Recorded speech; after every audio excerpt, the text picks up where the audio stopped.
الحمد لله الحمد لله كفى وسلام على عباده الذين اصطفى خصوصا على حبيبه المصطفى وعليه نجوم الهدى. أما بعد، فأعوذ بالله من الشيطان الرجيم. بسم الله الرحمن الرحيم.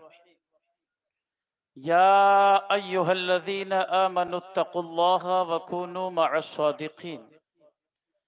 صدق الله مولانا العظيم وصدق رسوله النبي الأمين الكريم، ونحن على ذلك لمن الشاهدين والشاكرين، والحمد لله رب العالمین۔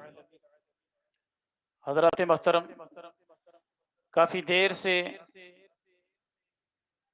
نعت و تقاریر کا پروگرام چل رہا ہے اور آپ حضرات بڑے اطمینان و سکون کے ساتھ سماعت فرما رہے ہیں۔ اللہ رب العزت آپ کو مزید حوصلہ عطا فرمائے۔ ابھی مجھ سے قبل آپ نے ایک بہترین خطاب، ناصحانہ خطاب حضرت علامہ و مولانا سلیم رضوی صاحب قبلہ سے سماعت کیا، اور میرے بعد ہمارے مہمان خصوصی خطیب مارواڑ حضرت علامہ و مولانا ادریس رضا صاحب، جو بڑا لمبا سفر طے کر کے ہمارے دیار محبت میں تشریف لائے ہیں، جن کے لیے آپ حضرات یہاں پر حاضر ہوئے ہیں، ان کو بھی آپ کو سماعت کرنا ہے۔ بس تھوڑی دیر کے لیے یہ فقیر آپ حضرات کے سامنے حاضر ہوا ہے، چونکہ یہ محفل پاک عطائے رسول ہند الولی حضور خواجہ غریب نواز رحمۃ اللہ کی تعالی علیہ کی ذات بابرکت سے منسوب ہے۔ اسی مناسبت سے آج کے بیان میں سیرت غریب نواز رحمۃ اللہ کی تعالی علیہ کی مختلف جھلکیاں آپ حضرات کے سامنے پیش فرمانے کی سعادت حاصل کر رہا ہوں، کہ جس میں سیکھنے کے لیے ہمارے لیے بھی بہترین نکات موجود ہیں۔ قبل اس سے کہ میں کچھ عرض کروں، بارگاہ رسالت صلی اللہ تعالی علیہ وسلم میں ہدیہ درود پیش فرمانے کی سعادت حاصل کریں اور بلند آواز سے پڑھیں۔ اللہم صلی علی سیدنا و مولانا محمد مبارک وسلم صلاۃ و سلام علیک یا حبیب اللہ صلی اللہ تعالی علیہ وسلم۔ حضرات محترم، حضور خواجہ غریب نواز رحمۃ اللہ کی تعالی علیہ کی عمر شریف 15 برس کی ہو گئی کہ والد محترم کا سایہ شفقت سر سے اٹھ گیا۔ وراثت میں ایک باغ اور پنچکی ملی، اسی کو اپنے لیے روزی کا ذریعہ بنایا، خود ہی باغ کی حفاظت کرتے اور اس کے درختوں کو پانی دیتے۔ ایک روز آپ اپنے باغ کے اندر درختوں کو پانی دے رہے تھے تو کیا دیکھا کہ اس دور کے مشہور مجذوب حضرت ابراہیم قندوزی رحمت اللہ کی تعالی علیہ باغ میں آ گئے۔ جو ہی خواجہ غریب نواز رحمت اللہ کی تعالی علیہ کی نظر اللہ کے اس مقدس ولی پر پڑی، فوراً سارا کام چھوڑ کر دوڑے، سلام کر کے ہاتھوں کو چوما اور نہایت عاجزی کے ساتھ، انتہائی عقیدت و محبت کے ساتھ ایک درخت کے سائے میں بٹھا دیا، اور نہایت ہی عاجزی کے ساتھ ایک انگوروں کا کھوشا لے کر آپ کی خدمت میں پیش کیا، اور خود سامنے دو زانو ہو کر کے بیٹھ گئے۔ اللہ کریم کے ولی کو اس نوجوان کا یہ ادب اور انداز اس قدر پسند آیا کہ آپ نے حضرت ابراہیم قندوزی رحمت اللہ کی تعالی علیہ نے اپنے جھولے میں سے ایک خشک روٹی کا ٹکڑا نکالا، اسے چبا کر غریب نواز رحمت اللہ کی تعالی علیہ کے منہ میں ڈال دیا۔ اب جیسے ہی وہ روٹی کا ٹکڑا خواجہ غریب نواز رحمت اللہ کی تعالی علیہ کے حلق کے نیچے سے اترا، کیا ہوا کہ آپ کی دل کی کیفیت بدل گئی، دل نور معرفت سے چمکنے لگا، اور آپ نے جو ہے اپنے باغ اور پنچکی اور گھر کے سارے ساز و سامان کو بیچ ڈالا، اور خود جو ہے اس کی جو ہے قیمت فقیروں اور مسکینوں میں تقسیم کر دی، اور خود راہ خدا کے مسافر بن گئی علم دین حاصل کرنے کے لیے۔ حضرات محترم، نگاہ ولی میں وہ تاثیر دیکھی، بدلتی ہزاروں کی تقدیر دیکھی۔ مشہور مقولہ ہے، با ادب با نصیب بے ادب بے نصیب، یعنی جو ادب کرتا ہے اس کا مقام اچھا ہوتا ہے، ادب کرنے والوں کو اللہ بلند مقام و مرتبہ عطا فرما دیتا ہے، ادب کرنے والے دنیا اور آخرت میں کامیاب ہو جاتے ہیں، اور بالخصوص اللہ والوں کا دل سے ادب و احترام بجا لانا دنیا و آخرت میں کامیابی کا سبب بن سکتا ہے۔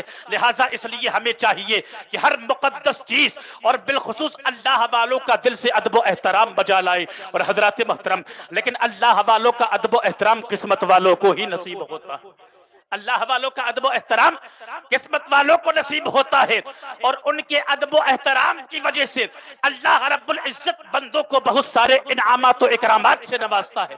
یہی وجہ ہے کہ غریب نواز رحمت اللہ کی تعالی علیہ کو اللہ رب العزت نے ادب ہی کی وجہ سے ولایت کا ایسا عظیم الشان منصب عطا فرمایا کہ آپ کی نگاہ ولایت سے گنہگاروں کو توبہ کی اور بے دینوں کو ایمان کی دولت نصیب ہو جایا کرتی۔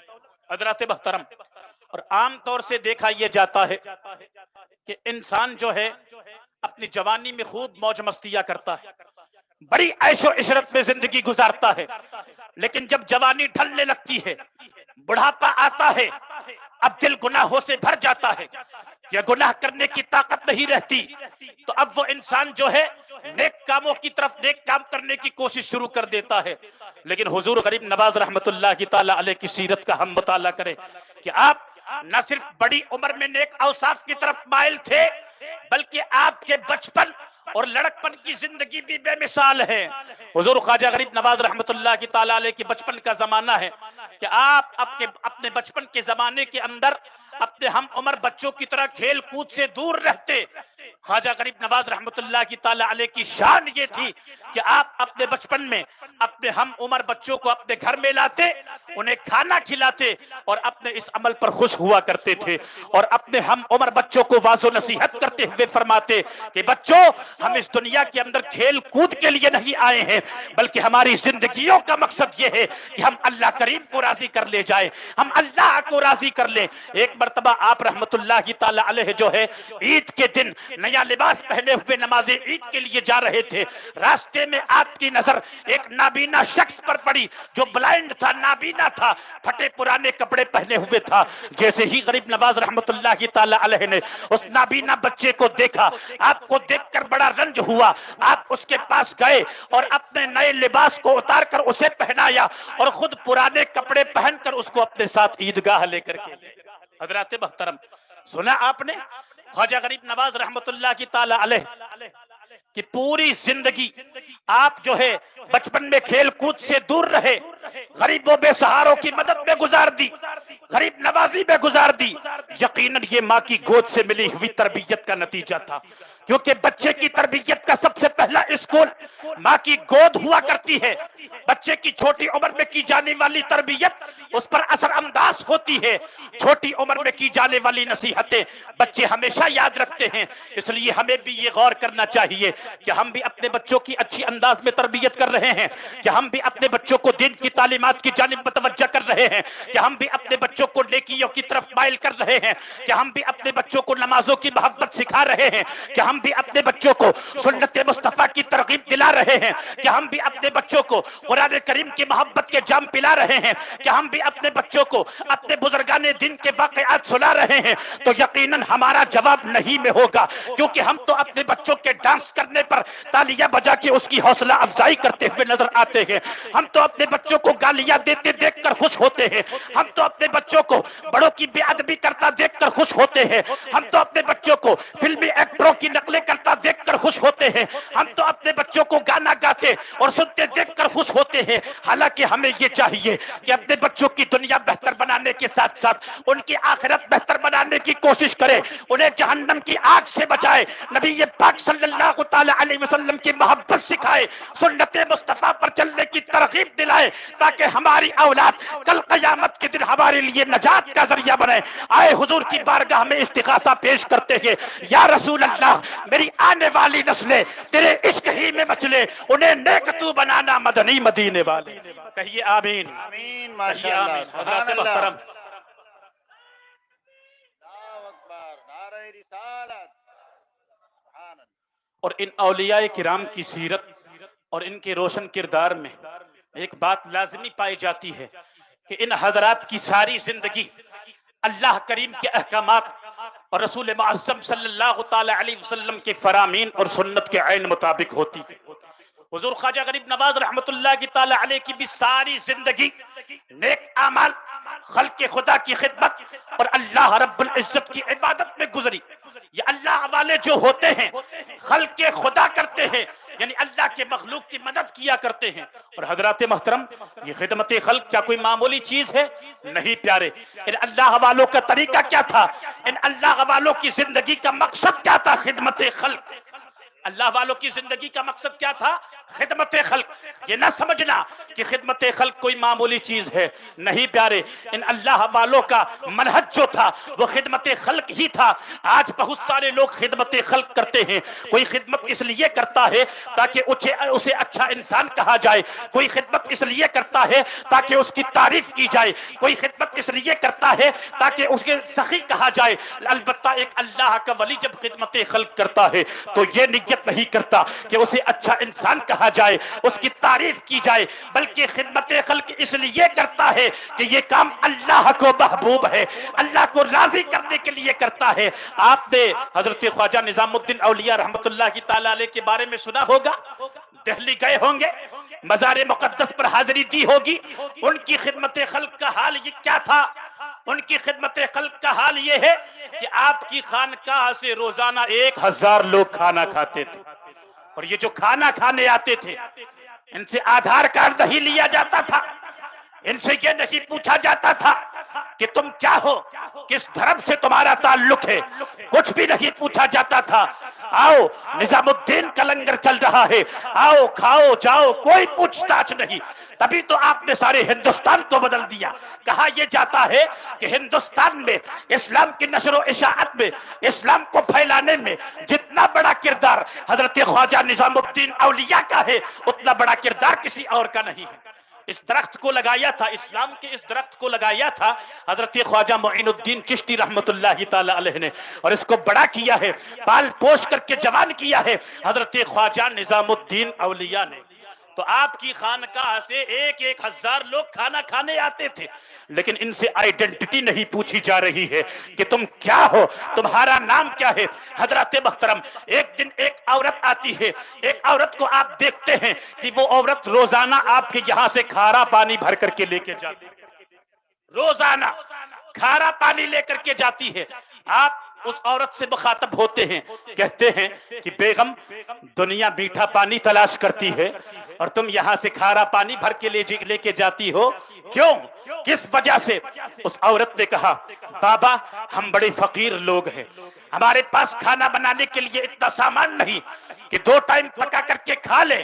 میٹھے پانی سے جو کھانا بنتا ہے بڑی جلدی ہضم ہوتا ہے، اس لیے میں یہاں سے کھارا پانی لے کر کے جاتی ہوں کہ اس کھارے پانی سے جو کھانا بناؤں وہ جلدی ہضم نہ ہو اور 2 ٹائم کفایت کر جائے۔ حضرات محترم، جب حضرت خواجہ نظام الدین اولیاء رحمت اللہ تعالی علیہ نے اس عورت کی اس داستان کو سنا ہے، آپ نے کہا، اے بیگم، آج کے بعد سے تم اپنے گھر پر کھانا نہیں بناؤ گی، تم بھی میرے یہاں آ کر کھانا کھاؤ گی اور تمہارا شوہر بھی میرے یہاں آ کر کے کھانا کھائے گا۔ اللہ اکبر۔ وہ عورت آ گئی، آ کر کے کھانا کھانے لگی۔ 1 دن گزر گیا، 2 دن گزر گئے، 3 دن گزر گئے، 4 دن گزر گئے، کوئی پوچھ تاچھ نہیں ہے۔ اور آج ہمارا حال کیا ہے کہ ہمارے گھر میں اگر مہمان آ جائے، 3 دن رہ لے تو چوتھے دن ہم اس کا منہ دیکھنے لگیں گے کہ کب تک رہوں گے۔ لیکن اللہ کے ان بندوں کو دیکھو، اللہ کے ان مقدس بندوں کو دیکھو۔ وہ عورت آ گئی، کھانا کھانے لگی، 1 دن گزر گیا، 4 دن گزر گئے، 1 سال گزرنے کے بعد بارگاہ میں آتی ہے، آ کر کے عرض کرتی ہے، بابا نماز پڑھتے ہو بہت اچھا لگتا ہے، ہمیں بھی نمازی بنا دو، ہمیں بھی کلمہ پڑھا کر مشکبہ اسلام کر لو۔ حضرات محترم، غور کرنے کا مقام ہے کہ جب وہ خانقاہ میں آئی، اس سے یہ نہیں پوچھا جا رہا ہے کہ تیرا آدھار کارڈ کہاں ہے، اس سے یہ نہیں پوچھا جا رہا ہے کہ تو کیا ہے، کسی بھی دھرم سے تمہارا تعلق ہو، آؤ کھانا کھاؤ جاؤ، کوئی پوچھ تاچھ نہیں۔ اس نظریے کے ساتھ ہمارے بزرگوں نے ہندوستان میں اپنا قدم جمایا تھا، اور کل جب اس نظریے کے ساتھ انہوں نے اپنا قدم جمایا تو جس دھرتی پر انہوں نے اپنا قدم رکھا وہ دھرتی اسلام سے لالازار ہوتی چلی گئی۔ حضرات محترم، لیکن آج ہم مسلمانوں کا حال یہ ہے کہ ہم جس آبادی میں چلے جائیں وہ آبادی پناہ مانگنے لگے۔ میرے دوستو، اخلاقی طور پر ہمیں ابھرنے کی ضرورت ہے۔ ارے اخلاق کے قطروں کو بلند کرو گے تو اسلام لہلہا اٹھے گا۔ ہمارے بزرگوں نے اخلاق سے اسلام کو پھیلایا تھا۔ کیا دنیا نہیں جانتی وہ عورت جو نبی پاک صلی اللہ تعالی علیہ وسلم سے بے پناہ دشمنی رکھتی تھی؟ دیکھتے ہیں میرے آقا کہ ایک بوڑھی عورت لکڑیوں کی گٹھری لیے جا رہی، سید العالمین ہے، تمام انبیاء کے سردار ہیں، بیت المقدس میں تمام انبیاء کی امامت کرنے والا رسول، ذرا مرتبہ تو دیکھو، عظمتیں تو دیکھو۔ اور آج ہمارا حال یہ ہے کہ اگر ہماری عظمتیں بڑھ گئی تو جب تک ہم خدمت نہیں لیں گے تب تک یہ نہیں سمجھیں گے کہ ہم بڑے مرتبے والے ہیں۔ لیکن میرے نبی کو دیکھو، سید العالمین ہیں، تمام انبیاء کے سردار ہیں، سید الرسل ہیں۔ معاملہ کیا ہے؟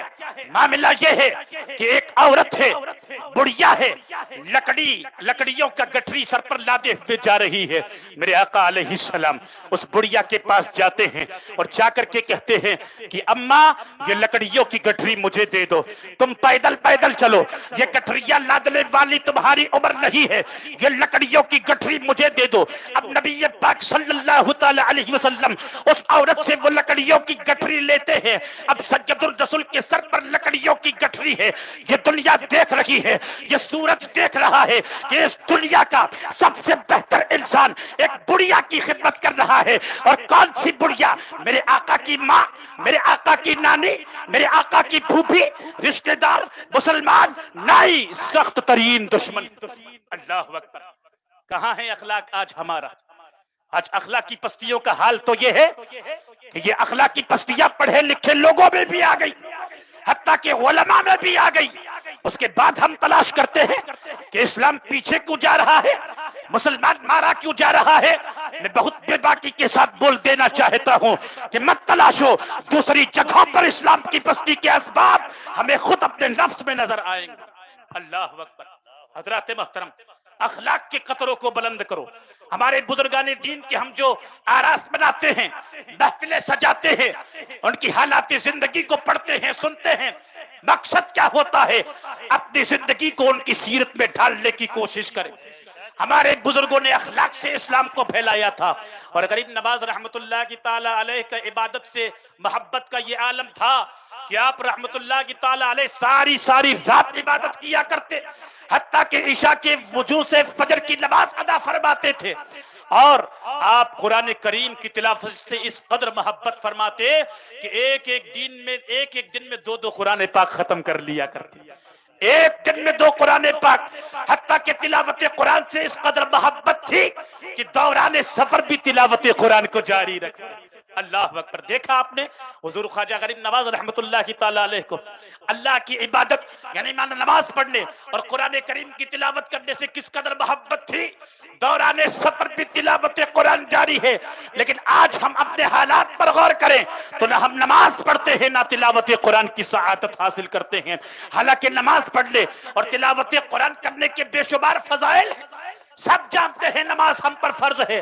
اسی لیے تو میرے آقا نے ارشاد فرمایا الصلاۃ معراج المومنین، نماز مومنوں کی معراج ہے۔ تو خلاصہ یہ ہوا کہ سر کی آنکھوں سے دیدار کر لینا یہ رسول کی معراج ہے، اور رسول کے لائے ہوئے تحفے کو قبول کر لینا یہ امت کی معراج ہے۔ رسول کے لائے ہوئے تحفے کو قبول کر لینا یہ امت کی معراج ہے۔ آئیے حضور خواجہ غریب نواز رحمت اللہ کی تعالی علیہ کے نماز کے تعلق سے کیا ارشادات ہے سنتے ہیں۔ غریب نواز رحمت اللہ کی تعالی علیہ فرماتے ہیں کہ نماز تمام مقامات سے بڑھ کر ایک مقام ہے، نماز رب کریم سے ملاقات کا ایک ذریعہ ہے۔ وہ کیسے لوگ ہیں جو وقت پر نماز ادا نہیں کرتے، اس قدر دیر کرتے ہیں کہ وقت گزر جاتا ہے۔ حضرات محترم، ہم نماز پڑھنے کی کوشش کریں، نمازوں کی پابندی کریں، اور یہ نمازیں ایسے ہی نہیں ہیں جب بندہ اللہ کی بارگاہ میں کھڑا ہو کر اللہ اکبر کہتا ہے، تکبیر کہتا ہے کہ اے معبود حقیقی، ہم اللہ اکبر کی تیز چھری سے اپنے سرکش نفس کو ذبح کر کے تیری بارگاہ قدس میں حاضری کی اجازت چاہتے ہیں۔ مولا تو سب سے بڑا ہے، ہم نے نے تکبیر کہتے ہوئے اپنے دونوں ہاتھوں کو دنیا و ما فیہا سے اٹھا لیا ہے.